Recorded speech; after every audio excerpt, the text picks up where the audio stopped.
dive into psychological abyss. The secret in the dreams of a dutiful son facing family pressure. A gripping Vietnamese tale that unravels the tormented mind of Dang, a devoted son crushed by familial duty and hidden resentment. As he tends to his ailing mother, haunting nightmares of spiders and eerie figures reveal a deeper psychological struggle. Through intense hypnosis sessions, Dang confronts buried emotions, exposing the complex layers of love, guilt, and human nature. Dear listeners, please join us in exploring the story. Dang didn't know what emotions he was carrying as he stepped into the hospital room.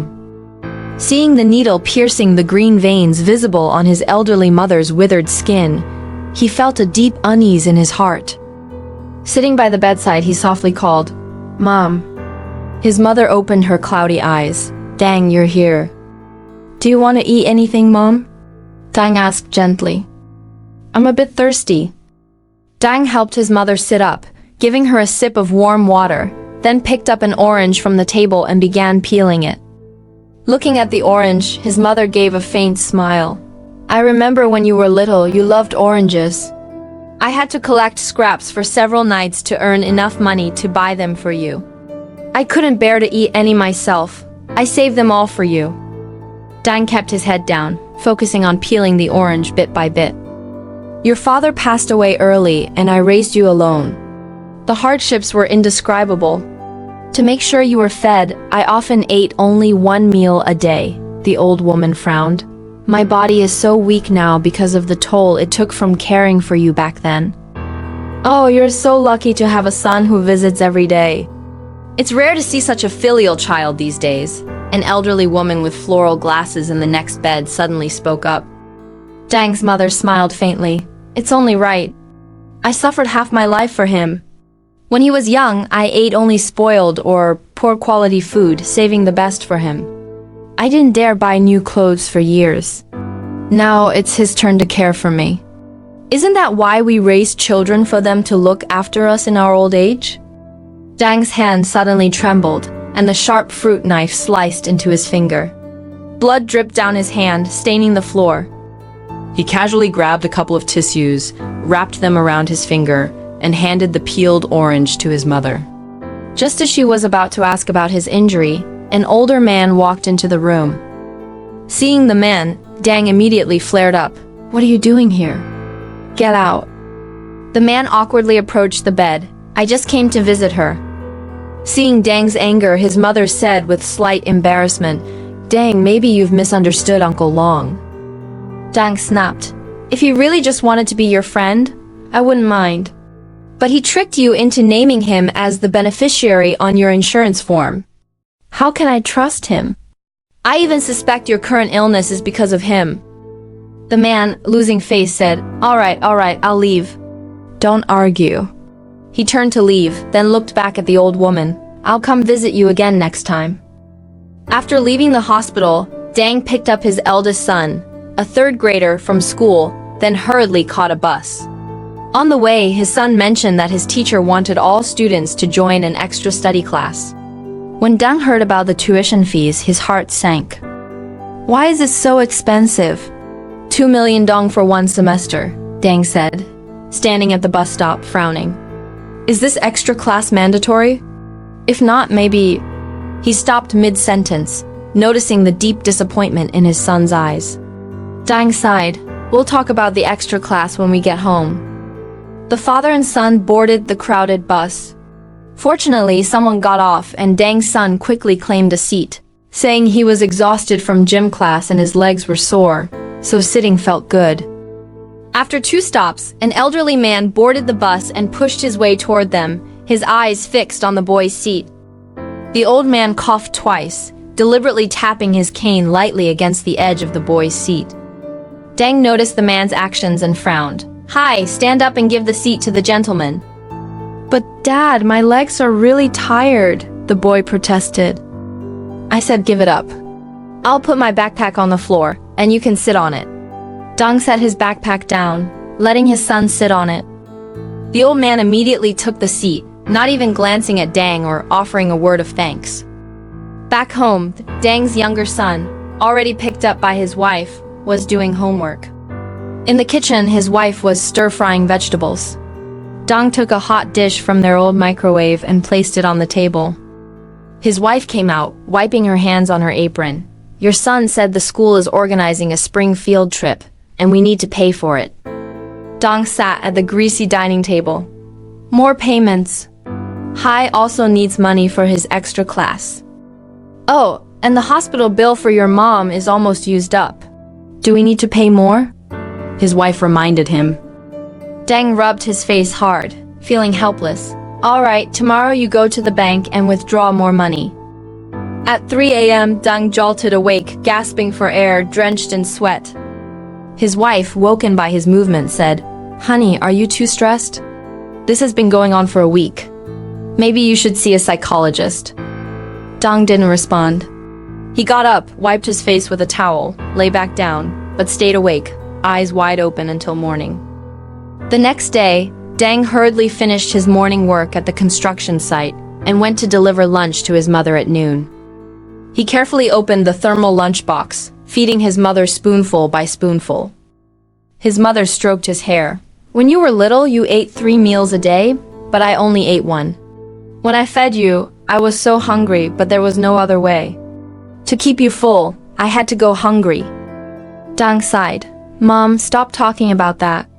Just eat. After feeding her and settling her in, Dang went to another hospital that afternoon for an appointment his wife had made.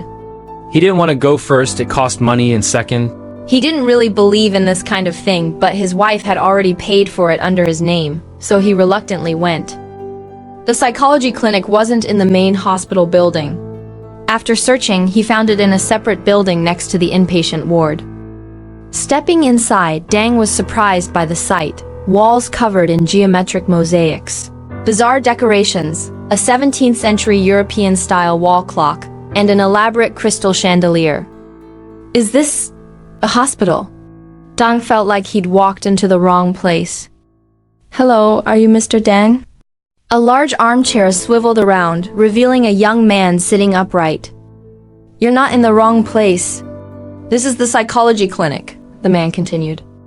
Dang pointed at the strange objects. And these things? Oh, this kind of environment is more effective for hypnosis, the man explained. Hypnosis? Dang exclaimed. Don't worry, it's just a psychological treatment method to help patients reduce stress, the man said, flipping over the nameplate on his desk. Tran Min. Dang read the name. You're Dr. Min? No, Teacher Min is abroad. I'm his student, La. You can call me Dr. Lee. Dr. Lee sat on a sofa in the room. Please, sit here, he gestured to the opposite sofa. Dang sat down. The chair was so soft that he sank into it, feeling surprisingly comfortable. Your wife told me you've been waking up in the middle of the night, feeling panicked, and staying awake until morning, Dr. Lee said. Yes, that's right, Dang nodded. Do you know why? I don't know. I feel like I dream every night, scary things, but when I wake up I can't remember anything. Dr. Lee pursed his lips, rubbing his chin.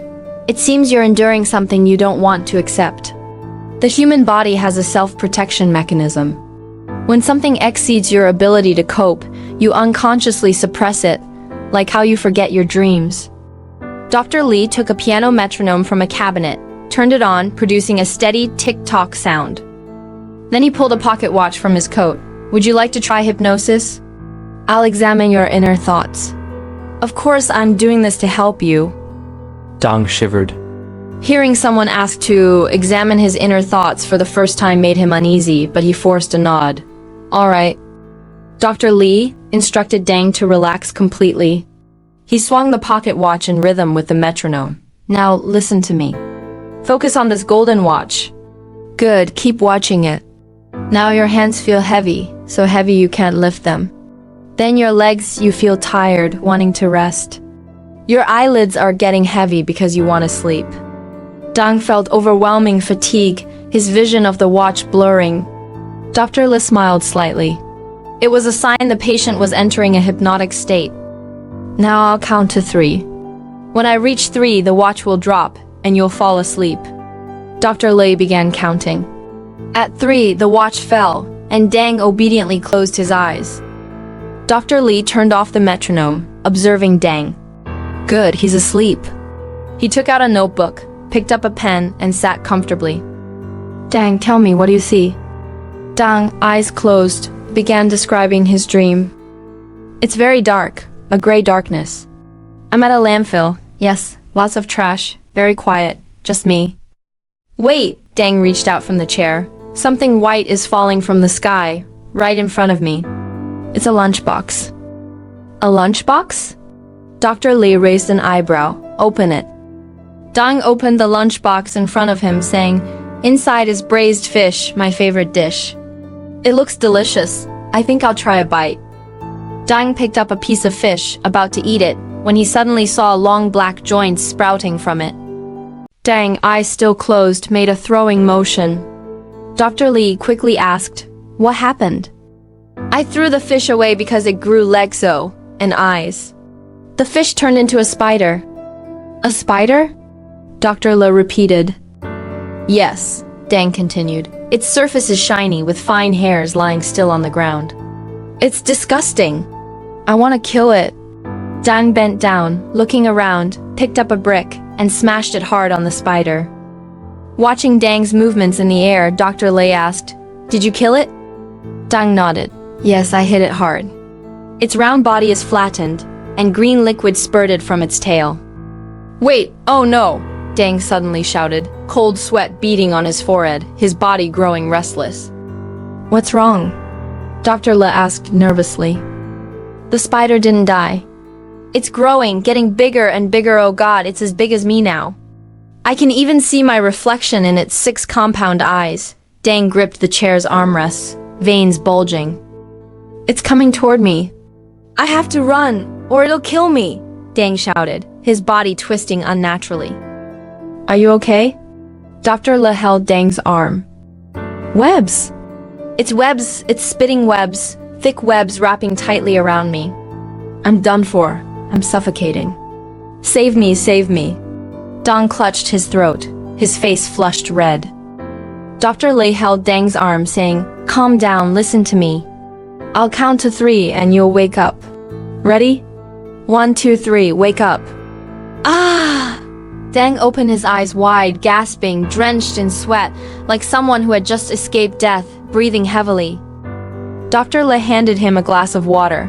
Are you okay? Dang took the glass, drank it all, calmed down, rubbed his head and said slowly, What did I just see? Sorry, I can't remember again. Dr. Lee looked at his notebook. You saw a piece of braised fish fall from the sky, then it turned into a spider. After you smashed it, it quickly grew larger and wrapped you in its webs. That's the gist of it. Dang exhaled. It doesn't sound that scary. Why was I so terrified? Dr. Lee closed his notebook. What you see in your dreams often reflects your real fears. Standing up, he walked to the window, thinking, if the spider represents something bad, the fact that Dang attacked it first suggests he's a just person. But the spider fought back. Does that mean he has the heart but not the strength?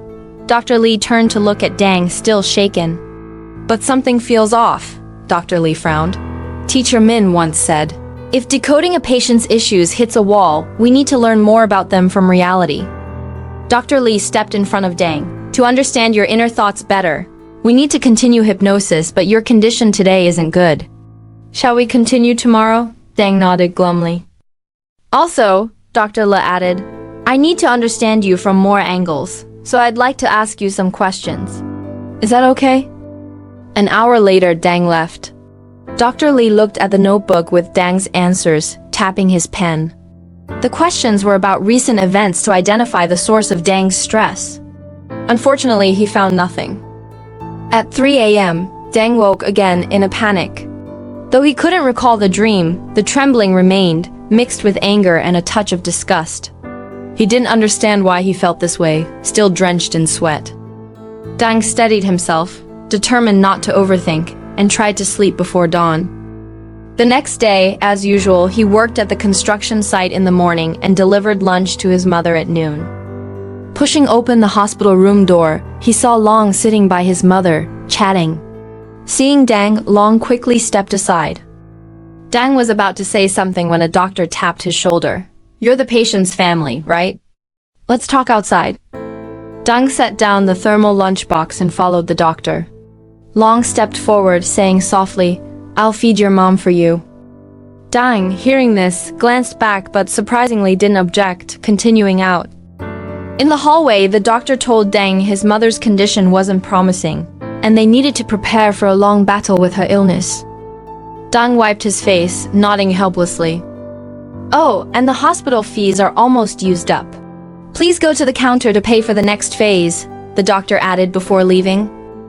"Yes," Dang nodded, his hand unconsciously slipping into his pocket, rubbing it. He took out a cigarette, walked to the end of the hallway, opened a window, and smoked heavily, trying to release the frustration in his heart. Looking at the busy streets of Saigon, people hustling for a living, Dang felt an indescribable emotion.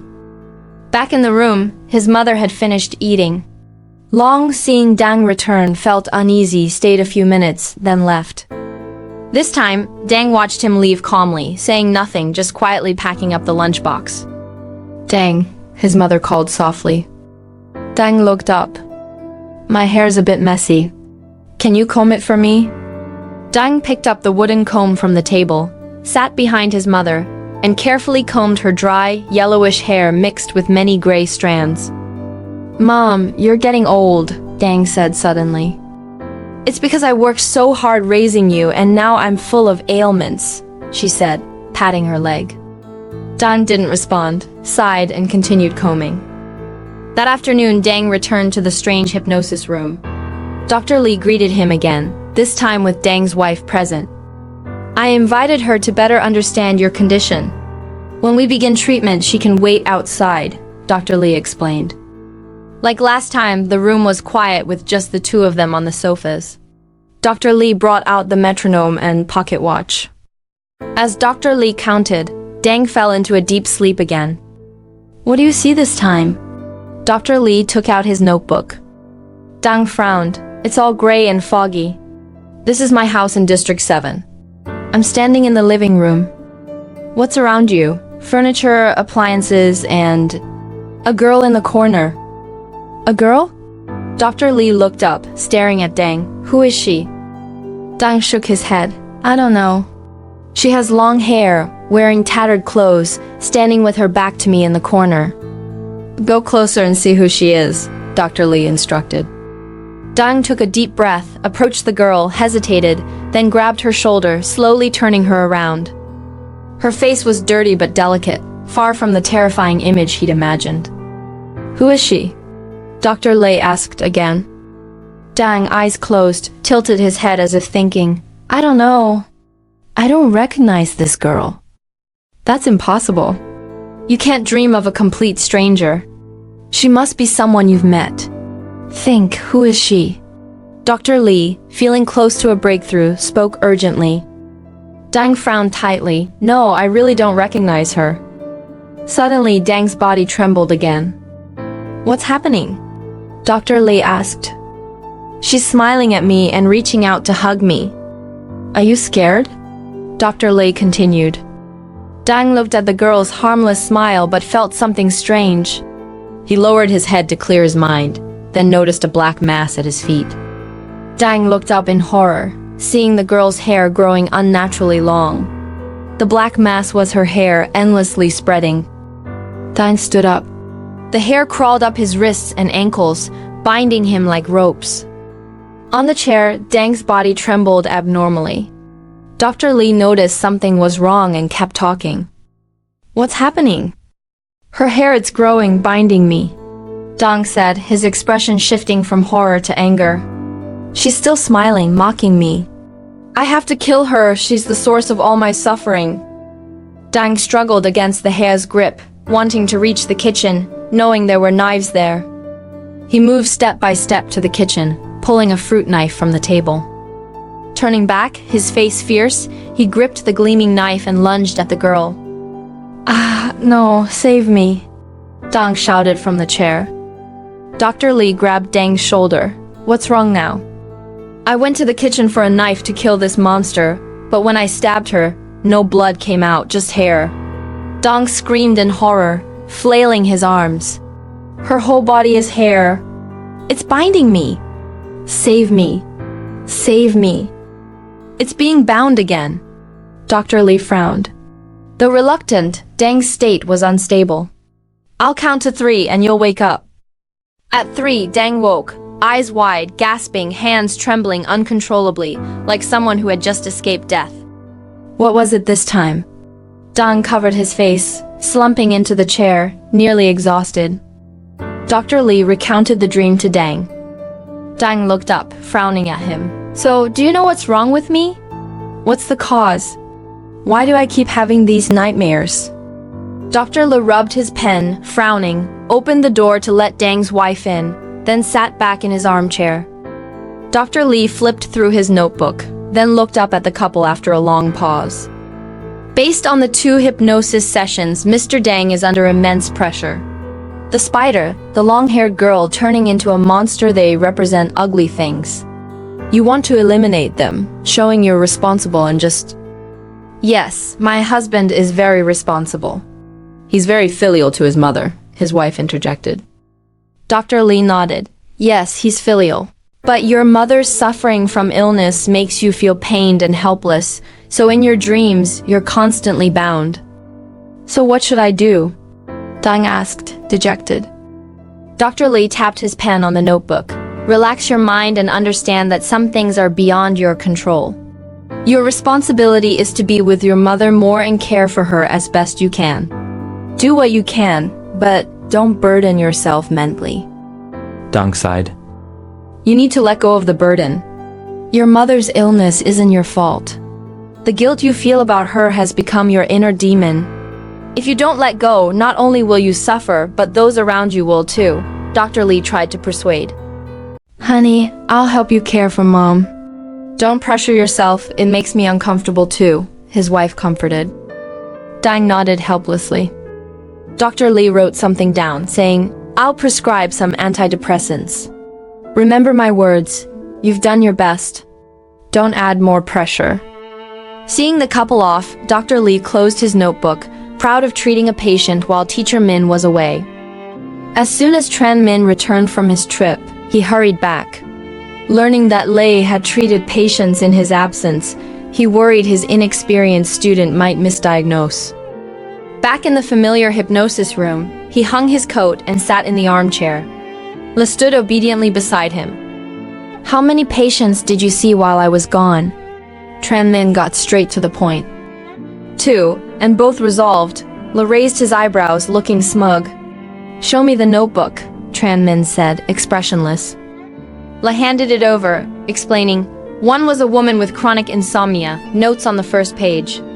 I diagnosed her with anxiety due to her husband's infidelity and her struggle to forgive.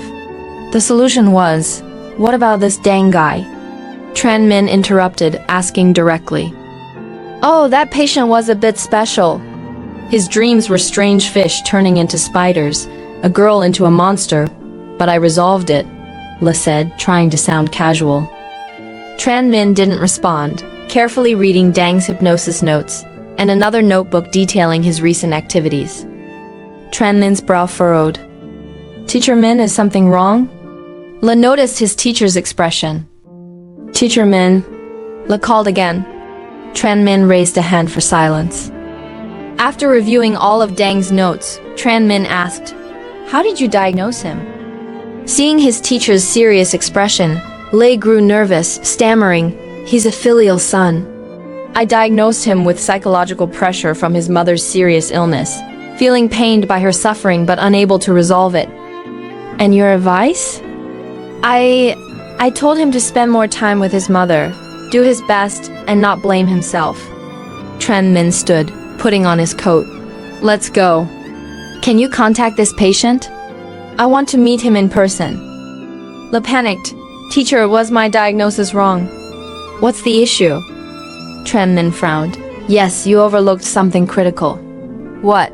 Human nature.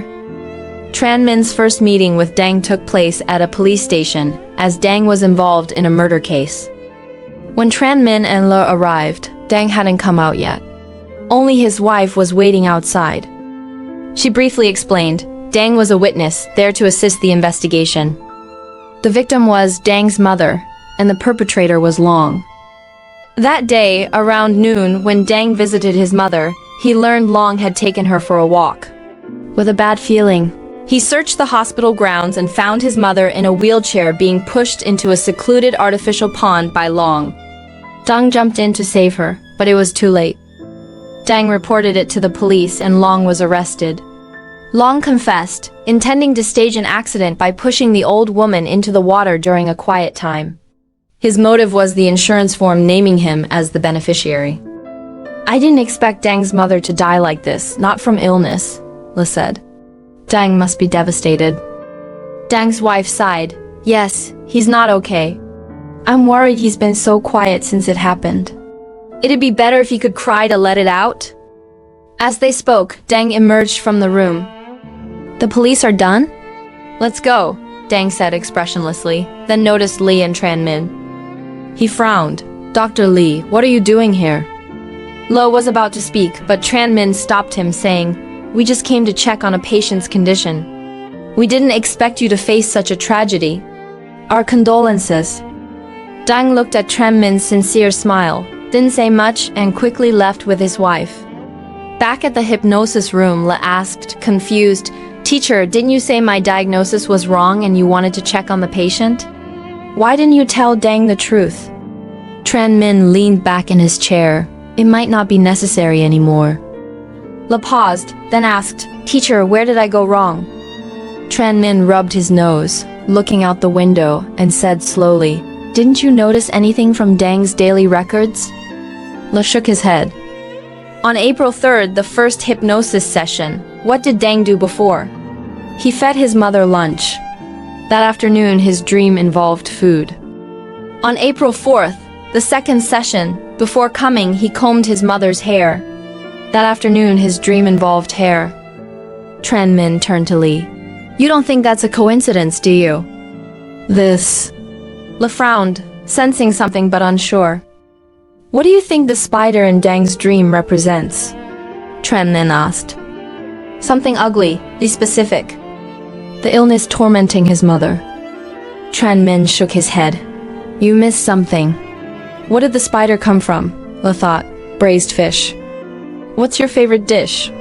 Tran Min asked suddenly. Sour fish soup, Le replied. Who makes it? My mom. Tran Min sighed. A person's taste is often shaped by their closest family. So who do you think made the braised fish Dang loves most? Le lowered his head, deep in thought. Tran Min continued. In the second dream, the girl wanted to hug Dang, showing she's familiar and close to him. But Dang didn't recognize her. Can you guess who she is now? Le's eyes widened in panic, muttering, Could it be Dang's mother when she was young? Tran Min nodded. Maybe he saw a photo of her from her youth. Mother, spider webs, hair, binding. Le looked up sharply. Could it be that deep down? He feels his mother's love is a form of bondage. Le stood. Is that true? Isn't family love the most noble feeling? How could someone feel bound by it? Tran Min sipped his tea. I have a friend whose father was often absent when he was young. His mother struggled to manage the household and raise him, so she became the decision maker. If my friend disagreed with her, she'd recount the hardships of raising him, forcing him to yield.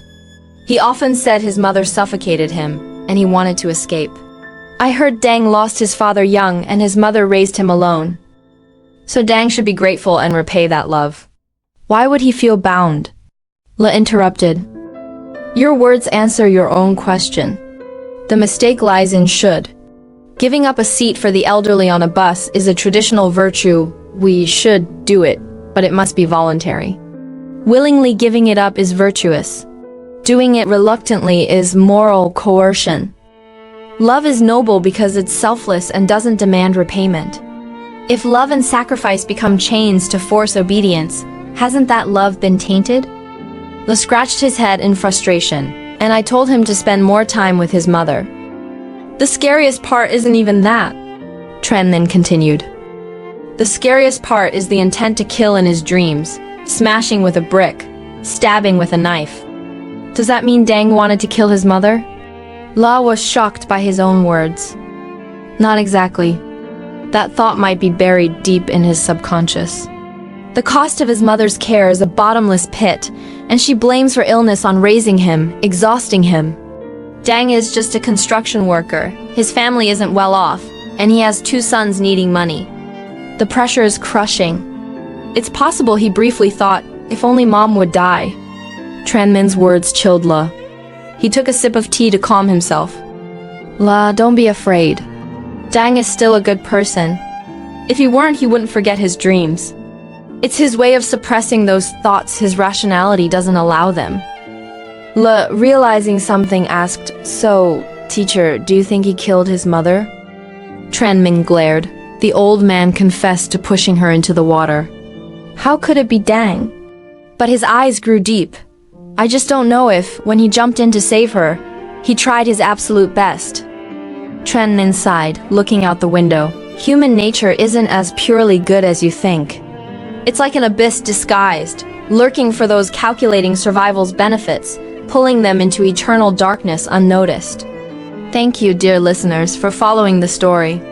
Please subscribe to the channel to not miss the next exciting tales.